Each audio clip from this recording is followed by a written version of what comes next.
congratulations, Raze, on your best of Ivern list.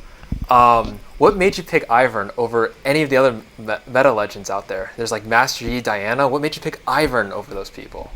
Actually an Ivern main in League of Legends, so since Riftbound came out, I was like, when is Ivern coming to this game? When I was at PAX Unplugged last year, I even like went to the Riot booth, and I was just asking them, is Ivern coming to the game? Which I know they couldn't tell me, right, because they can't spoil anything, but I still asked them anyway, because I just really wanted Ivern in the game. So when I saw that he was coming, I was like, all right, I don't even care what he does, how good he is, how bad he is. I'm just going to play him like from day one. So that was the plan all along. So as soon as Unleashed came out, I had my Ivern deck ready. Like I got all my trades in the first weekend, and I was just playing him every single Nexus night. I went to a couple tournaments with him, so it was like just a very easy choice, you know. Speaking of which, like, what made Ivern so special? Like you said, you brought him to tournaments. Like, what made you realize like Ivern is special in League, or at least in Riftbound in this case? Yeah, actually, you know, in card games, I like playing the go wide creature unit heavy decks. So I kind of got lucky that, you know, my main in League of Legends also happens to be like a go wide unit deck in Riftbound. So I was so happy about that. You know, it's just like you get all your birds, cats, dogs, and poros, and you send them all into like a battlefield, right? So it's like the right play style for me. You know, I started testing it right away from day one, and I pretty quickly got the feeling that this is not a tier 1 meta deck. So I knew if I was bringing it to skirmishes or tournaments, whatever it was, I knew I was going to be struggling a little bit. But I also knew that, you know, I was probably playing way more games than a lot of my opponents on the deck, because a lot of people, you know, when it comes to skirmishes and tournaments, you know, they're flipping around from deck to deck. They're just kind of figuring out like, okay, what's the best deck, and then they practice it for maybe a week or a few days, and they're like, okay, this is what I'm gonna bring. But for me, I was playing Ivern the entire time, so you know, whenever I faced an opponent on a good deck in these tournaments, I had a little bit of an advantage because I knew exactly how the matchup worked. I knew what to do with my deck.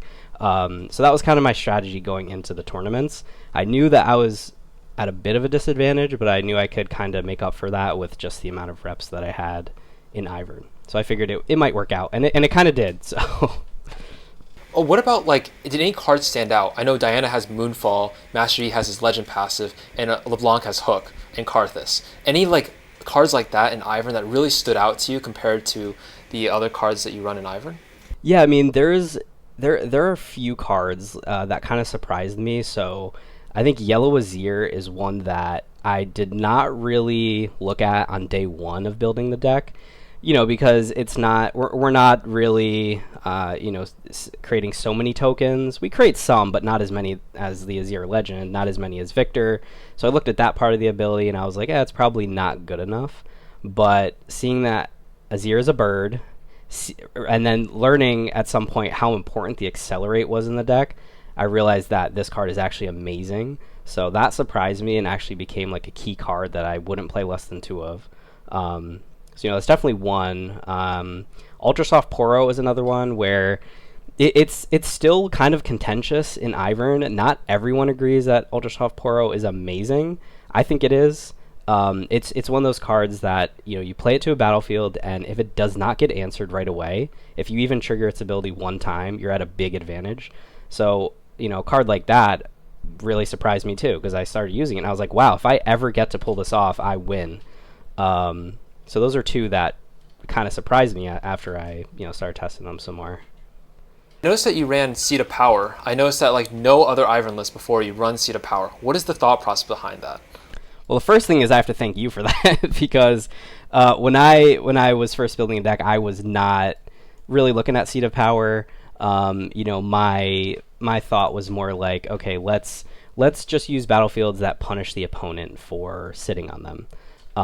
But, you know, of course, I also experimented with some beneficial conquer effects so that, you know, you conquer the battlefield, you get the effect, and then you cover it up so your opponent can't get the effect. But I never really tried Seed of Power. It just seemed too hard to pull off.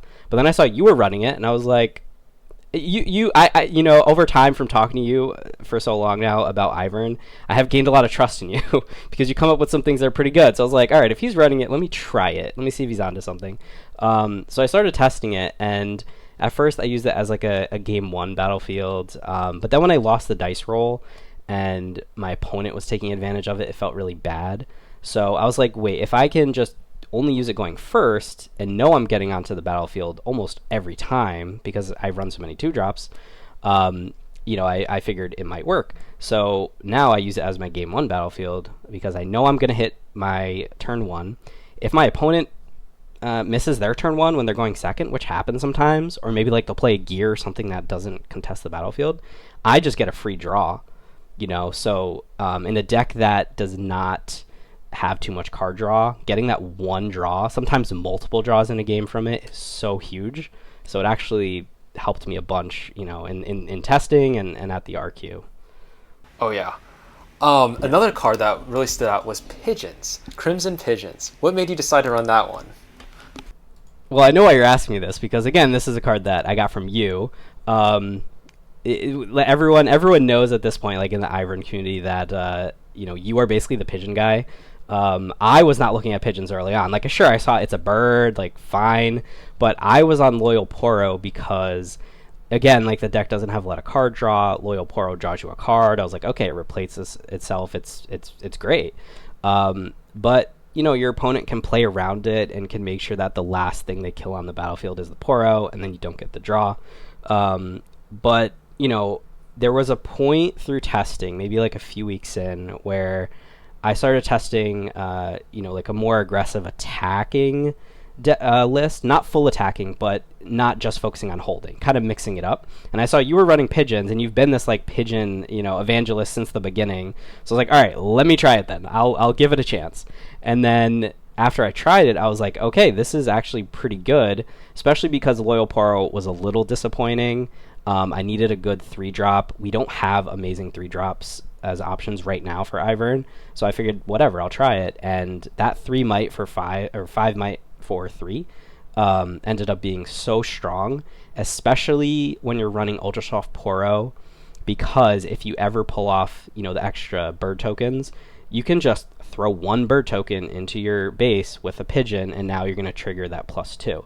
So it became very easy to get the +2 on the pigeon. And when like at the RQ, especially when I'm putting pigeons in base, I don't know if anyone else in the tournament was playing pigeons, right? Like, we don't see this card a lot. So they would see it and they're like, that thing's 5? And then you're coming in for 5 on like turn 2 or turn 3, whatever, and they're really doing the math to figure out how to get around that. So it really has impressed me, so I left it in there. Even after the whole event, I would leave pigeons in there. I think it's a very good threat, and we don't have like a 10 out of 10 3-drop anyway as an option, so I think it earns its spot. Onto the matchups. So Diana and Master Yi sit on basically the top of every RQ. Let's start off with Master Yi. How do you deal with Master Yi? What cards do you want to see in your opener, and how do you approach facing the matchup? So I'll start by saying, in my opinion, out of all of the meta decks, Master Yi is the worst matchup for Ivern. It's pretty unfortunate because, as we saw in Hartford, Master Yi was the most played legend. He also won the event. So he's a great deck. Not great for Ivern. So it's very hard. I will also admit that I have not cracked the code on it. I think going into the RQ, I accepted that my list that I had was just not good into Yi. And I just hoped to dodge him. I thought, maybe I would lose some rounds early on, and I would be in a bracket that would have less Yis. So I kind of accepted that that was a bad matchup, and I was hoping to see other things. But if you are in the matchup, I think, your hidden cards are pretty important, because you really don't want to let Yi break your hold. If he does break your hold, you probably lost, because Yi can hold very efficiently with this +2. He gets his Zanyas to, if you do manage to attack in and kill his unit, he's just bringing it right back. Rengar is so good into Ivern. Rengar's a cat, if you didn't know that, so he gets the +1 on the brush. He comes in straight from hand for 5, so he can come down on turn 2. Punch First is also so good into Ivern, because it is just barely out of Defy range, and the +5 is so good. You're kind of working in multiples of 4 most of the time. So if they're giving +5 to something that's already kind of big, they can take out 2 units with 1 unit plus punch first, and you can't do much about it. So those 2 cards are the main threats in Yi. But on top of that, Yi also has Defy for your hidden cards. He's got a lot of pump spells like Discipline and Unguard. So it's just very hard to break through a Yi. But generally, like, what I do is I try to hold, and I try to do the math and say, okay, the only way they break my hold is if they have the perfect lineup of cards. And I actually had that happen at the RQ in one of my losses. I was holding for had to be 18 or 19 might or something like that, and they didn't have much on the field, and they just had like Discipline, On Guard, Punch First. They just dumped everything, and they got over my battlefield by like 1 or 2 might, and I lost everything. And I was like, well, I think that was still the right play because they have to have everything. So it is a hard matchup, but hidden cards, try to hold as well as you can. Hopefully you went first so you can have the point tempo. But it is very hard, so don't get discouraged if Yi beats up on you. Man, okay, so the only option is to pray you don't face Yi. Yeah, pretty much, yeah. I mean, there are some people that have said Yi is not so bad for Ivern. I've seen people run Vile Maw and Grand Stratagem as options. I did not have those on my list, so to be fair, maybe the matchup would be better if I did. So there may be options out there to beat Yi, but I will say with my exact list, Yi is not a good matchup. Good. So how would you approach the Diana matchup then? Is it a little better than Yi? You just pray you dodge it, or is there ways to play around Diana? I think Diana is a better matchup for sure. It's still very hard. I think the Diana matchup comes down to, does Moonfall resolve or not? Moonfall is so good, right, into Ivern, giving the minus to everything, and being able to move things around. So you really need your Defy for the Moonfall. That's really key. And then Hui is the other big threat. So I like using Cull the Weak in that matchup because Diana wants to run a lot of spells. She may be a little low on units compared to some decks. So if you can manage to catch them off guard with like a Hui sitting in base and maybe 1 unit on a battlefield, take out the unit on the battlefield, try to get the Cull the Weak to resolve, and then you take out the Hui. And if you take out the Hui, that is huge for you. So it is doable. It's just it can be a little tough if Moonfall actually resolves. Okay, that's pretty good. Speaking about low unit counts, what about the premier lowest unit count, Irelia? How would you deal with her?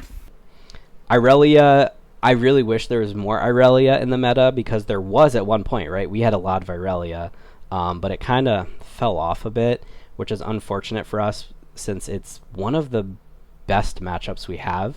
I think Irelia kind of just wants to combo off with just their chosen champion with the Irelia. So Cull the Weak can be really helpful. I like to use Rake in that matchup because they plan around like having GA and everything. So if you can like break the GA, pull off a Cull the Weak, if you kill their Irelia in some way, I mean, you pretty much win. We also have the hidden cards, so like if they try to attack in, you could try to stun the Irelia. You can Emperor's Divide to move everything back to base. And generally what you want to do is you don't want to sit on a battlefield heavily against Irelia because Irelia's might can get so insanely high so quickly. So what you want to do is try to get back to base if you can, let her go into the battlefield, and then try to attack in, especially if you're running things like Pigeon and Vi, because you're just going to send in a bunch of stuff and probably get over the Irelia, and it's just less risky. But I just have never had an issue with Irelia, really. I just wish there was more Irelia around. So how about Leblanc? Leblanc has a little more units than Irelia and Diana, especially since they can cheat him out with the reflection tokens. I assume Cull the Weak isn't as effective as the previous matchups you mentioned. How would you deal with Leblanc? The hook version, especially. Yeah, the hook version. That's the more popular one now. Definitely not Cull the Weak because they have a lot of 2-drops. They're trying to get on board early. They don't really mind if their units are killed because they just bring them back with Mixologist anyway, and they have a lot of Death Knell. So the LeBlanc hook matchup feels kind of like the Aurora matchup, where if they see the exact right cards in the right order, there's really not a lot you can do. if they get their 2-drop, they make the copy, especially if it's their Hillock game, they're like double conquering. If they get Karthus out and then like Rex and Hook, and you don't have answers right away for those, then they kind of just run away with the game. I mean, it's a very strong deck with a very high ceiling. The thing is, they have to see those cards though. So if they manage to not see the Hook, or maybe they don't get the Rex or the Karthus on time, or maybe they set up the Karthus and then you play Blitzcrank or Charm. Charm is something that I would side in that matchup because they tend to sit their Karthus in the base, and you want to get rid of it as soon as possible. Rake would obviously come in for the Hook, because if they're triggering Hook multiple times in a game, you're probably just going to lose. So if you can take out the Hook after just one activation, you probably have a chance still. But that is a matchup where they can high roll like crazy. So you just have to hope that they don't get everything they need, and that you can kind of hold on and end the game as quick as you can. What you have to consider is their way of wiping your board is usually Rex and copying Rex, or like Rex plus Karthus and then sacrificing it. So you always have to keep in mind that that's probably what's coming. So remembering that it does 4 damage, and if putting something to if you have the opportunity to put something to 5 might, that can actually help you, because then they would have to double trigger Rex on it. So for example, if you're playing green Ivern and you get a buff, if you're going to set the Ivern in base, well, you can buff it to put it to 5, and now if they Rex, they would have to double Rex the Ivern. So just knowing where those breakpoints are in might can also help you to keep your important units around. Speaking about breakpoints in might, did you by any chance figure out what important units other than Karthus that are like their breakpoint in might, for Hook at least? Is there any key units that, other than Karthus, that if you kill it, they are unable to hook for their premium creatures, like the Dragon, Harness Dragon, Watcher, Herald? Are there any units in mind that are also important getting rid of? Yeah, definitely. So, their Harness Dragon is 6 might, so if they're going to hook something that's 5, they can hit the Harness Dragon, so that's something to keep in mind. And that did actually come up in a game, and I think that was, it might have been the one time I beat a Leblanc. The one game I took, I didn't win a whole best of 3, but I think they had something with 5 might. I think they might have missed on Hook a previous turn, like they didn't hit something big, and then I was able to take out something that had 5 might, and the next turn they just didn't have something really good to hook. So if you're able to keep those 5+ might units off the board, that can also help you. So things like your like Blitzcrank and Charm mainly, because that's your main interaction in that matchup. Or if they sit it on a battlefield, to conquer, trying to take it out. It's very tricky, but for Hook especially, like you don't want them to hook something with 5 or more might. Wow. Okay. I actually never thought of that either. That's really insightful. What about the Azir matchup? Azir has shown up quite often in a lot of skirmishes and a local level because of the recent win at the RQ. What are some tips that you have with dealing with Azir now that it's increased in popularity? Yeah, so Azir, their main strategy is just going as wide as possible with their tokens, creating as many as they can before they arise. So you're just going to see like a 1-drop gear, then another 1-drop gear, then a 2-drop gear, and they're just going to keep on spamming those tokens out. And then once they get to enough runes, they'll try to pull off the arise. So just thinking of that as the strategy, you do want to compete with them on board. It can kind of come down to a might versus might battle where they're going to try and cascade their tokens onto your battlefield. So their strategy of doing that is they take all of their gear, try to put it onto one token, send that token in with, let's say, like 8 might. You will obviously kill that token, but then they'll take out like 1 or 2 units in the process, and then they'll put the gear on the next unit and then send that one in. So if they do that, you want to make it so that they do it in the least efficient way possible and that they recycle a lot of runes trying to do that. So the way that I found I can deal with that is just having a lot of might on a battlefield. It can sometimes be hard for them to break that hold. You do have Emperor's Divide in a case where like they do somehow build a board that can get through. You can pull all your units back and then try to attack back in. So it just comes down to like a big unit battle going back and forth, and then always being aware of that Arise. Now, I only play one Flurry, so countering the Arise can be pretty hard. But if you are able to counter the Arise, that is really huge too, because they had to spend 6, I think it is, to cast that, so it really slows down that turn. So I know that you have rakes, and Yeah. normally in your game one you have a rake. So in your mind, like, what is like the gear that you would like destroy on site when you see it when you have rake in hand? Yeah, I think BF Sword is one. If I don't know how many Azir typically runs, but I have seen BF Sword.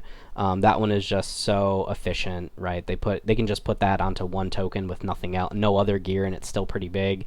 And then they'll keep doing it. So I would break the BF Sword. Other than that, I mean, a lot of their gear that I can remember is not too huge. The Brutalizer can be pretty big because as they equip it, it gets the extra might. So that's probably number 2 target. And then the other ones just give like +1 with tank or just +1 with nothing else, or they create the recruit. Those are not as big of threats, I would say. So BF Sword for sure, and then the Brutalizer you want to get rid of. Thank you. And then what about for the Vex? Vex is kind of like the final matchup. With your list specifically, I noticed that you're not really a hold list, so you're not really trading battlefield for battlefield. You seem to be a little more proactive with wanting to conquer. How would you approach Vex? So Vex is really tough because you can see in my list I have Daisy, Azir with Accelerate, and Vi. So these are all units that I'm trying to threaten with the turn they come down. And Purple Vex says when you play a unit, when your opponent plays a unit when it's out of battlefield, it will be stunned and can't move. So that completely counters those units. So it becomes a lot harder to attack into that battlefield. So something that you can do is try and deal with the Vex directly, which could be with Charm and Blitzcrank to try to pull it off of the battlefield. You can also put in Yellow Ivern. I think the hold matchups are probably the best case for Yellow Ivern, because if your opponent is built around just sitting on one battlefield, you can go to the other battlefield with the Yellow Ivern and get 2 points a turn, right? So if you're able to pull that off, you can beat Vex. I did try that in the pre-RQ. I did not face any Vex in the RQ, but in the pre-RQ I did face a Vex. I did play Yellow Ivern. I did threaten that point on like one turn, but then they charmed him over or might have played Evelyn to pull him over. So that deck is very tough because they're playing Charm, they're playing Evelyn, they're able to target your key units. So you have to just be careful and try to have like not so fast, have your defies ready. You really have to protect the Yellow Ivern in that matchup if you're going to use it. Okay. And would you put the Yellow Ivern as a chosen champion, or would you keep him in the deck? Put it as the chosen champion because I felt like the green Ivern just wasn't so key in that matchup. It does give me cards, but I feel like I really needed to outpace them. I think the Vex that I was playing also was on Baron, so I needed to win very fast. So I just wanted to get Yellow Ivern out as soon as I could. Ooh, that's a perfect segue because Baron is a key card in some Aurora decks. How would you deal with Aurora? Aurora is a funny matchup because it's not favored, and I mean that's like a normal thing for Ivern, is a lot of matchups just are not favored, so it doesn't really mean a lot to say it's not favored. While it's unfavored, it's not horrible. Aurora's, like I said before, the LeBlanc matchup kind of feels like Aurora in that with the Aurora matchup, they might see the exact cards they need in the right order, and there's nothing you can do to stop them. So that will happen. Your out to winning that is hoping that maybe they miss a couple turns, they don't get exactly what they want. Maybe they can see the ramp, but they don't see Aurora, or other way around. And then you are trying to get onto the battlefield, get 2 points a turn, end the game as quickly as possible. You're obviously going to side in your rakes so that you can break the Aurora as soon as it comes down. You want your Cull the Weeks so that you can take out the one dragon, right? Because they're usually going to have like one unit on board. And you also need to make sure to play around Elder Dragon. Because Elder Dragon does damage at every location. So if you can manage to not be too spread out on the different locations, then they won't be able to kill too many key units. So what I tried to do was like get into the battlefields and then take as many things as possible back to base. That way, maybe one battlefield has no units, one has like a bird, and then everything else is in base. So they're not going to take out too many things if you use that strategy. Another thing is they have Flurry, right? So if they Elder Dragon plus Flurry, you lose all your units on the battlefields. So you usually don't want to sit on battlefields too heavily anyway. That matchup, you just got to get your points and then end the game as quickly as you can. And I did have a game, I can't remember if it was the pre-RQ or the RQ against Aurora, where they just went Mobilize, Catalyst, turn 3 Aurora, and just ran away with the game. I could never come back. So, in those situations, just know that there's nothing you can do. Sometimes the decks see exactly what they need, and that's okay. You just gotta go next. Now, when I look at your list, it kind of leads me to believe that maybe I should throw in yellow Ivern in the champion zone. Would you put yellow Ivern there, or would you continue to use green Ivern? For Aurora specifically? Yeah, for Aurora. So look for the rakes, or would you put in yellow Ivern to help get points on Aurora? Yeah, I never put yellow Ivern in the Aurora matchup. I didn't test that too heavily because I think they're because of Elder Dragon especially, they're obviously just going to kill it as soon as they put the Aurora down, and you have to set up a lot of units to make that work. I do like the green Ivern in that matchup for looking for those units, like you said, like the Rake. It's very nice, because the thing about green Ivern is, of course, you're going to find the unit when you play it, right? But how often are you going to have it live for a turn and be able to keep digging? Against Aurora, if you play green Ivern early, you may have a couple turns where you're digging through your deck to look for units because they may be doing their ramping and they're drawing and searching for the Aurora, so you have some time. So in that time, you can pull the rakes. So I do like green Ivern. Maybe yellow is an option in that matchup. I just haven't really heavily tried that. Okay. Now, we're going to move on to what cards do you want to cut? After playing the RQ, were there any cards that were just underwhelming that you wanted to just never see again? Or are there some cards that you kind of missed that you want to add back into your deck? Yeah, I think Friendship is a card that has its uses. I think 2 copies was too many. Because what I did was I decided to split between Friendship and Discipline. So I went 2 Friendship, 2 Discipline. And I think, there's some matchups where you just can't really get enough tags out. Maybe you're playing Blitz, or maybe you need Vi in that matchup, or maybe you have all these Rakes. You just have units that don't have the tag, and so you're not going to end up getting more than +2 in the whole game. So I considered going to 3 Discipline and 1 Friendship. I didn't want to cut Friendship completely because I think just having it in the deck as a threat is useful. I had so many opponents at the RQ that were asking me how Friendship works, because they know of it, they know it's probably in my deck, and so they're asking how much might can you get with it? So I have to explain it to them. So just from all that, I was I think I should have this, because if they see it ever, they're like, oh, I have to do the math for Friendship. And beyond just the threat of it, sometimes it does work. I did have some times where it was +4 might for 1 and it helped me win a combat. It's just I think it's not consistent enough to have multiple copies. That's another card kind of like Ultrasoft Poro, where I don't think everyone is in agreement on it. I don't think everyone agrees that it should go in the deck or should not go in the deck. It's kind of contended. So my opinion is I think it is fine to play, but I would not play 3 copies for sure. 2, in my opinion, I just wouldn't want. I think it's a nice little spicy one-of. Another thing that I considered was looking at the top end again, because the Yi matchup has just tortured me. I was thinking there must be something else I can do, so I started testing Vilemaw again. I want to see if maybe Grand Stratagem does deserve a spot. But other than that, there was nothing really that disappointed me so much. I was like, oh, I need to take this out. I think everything it had its purpose. Daisy was one that I went into the event thinking, I'm not sure if this is going to work. I did, originally I played Daisy, then I took her out for a long time, and then a couple days before I started putting her back in. And she actually impressed me. I actually won games with her. So I was like, you know what? This is fine. I'm not cutting it. So other than that, I would say maybe the sideboard. Look at the sideboard again. You always have to be aware what's the most played, what's the most played deck, what are you going to run into, so just kind of cater the sideboard for for whatever matchups you think you're gonna get. Yeah. So what's next after this deck? Are you testing like other new tech, or are you move to another deck? Are you gonna try like release a guide for this? Like, what's next for this for you? Yeah, I'm definitely playing Ivern still. I know, some people chase best ofs, right, and that's a completely valid strategy, and then maybe they move on to the next best of. But like I said earlier, I'm totally all in on Ivern. So if I go to another RQ, I'm playing Ivern. I'm going for best of again.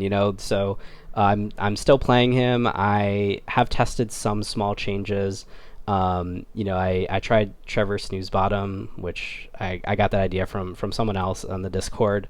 It's kind of a fun card, honestly. I had a lot of fun testing it. I also went to a Nexus night with 3 Vilemaws in after the RQ. So I was like, I just really want to test this card and see how it does. It just felt very all in, and there were turns where it got immediately bounced back to my hand, and I was like, yeah, I lost on the spot. So I'm just doing like weird things, trying to see what else there is that I haven't tested yet. That's really it.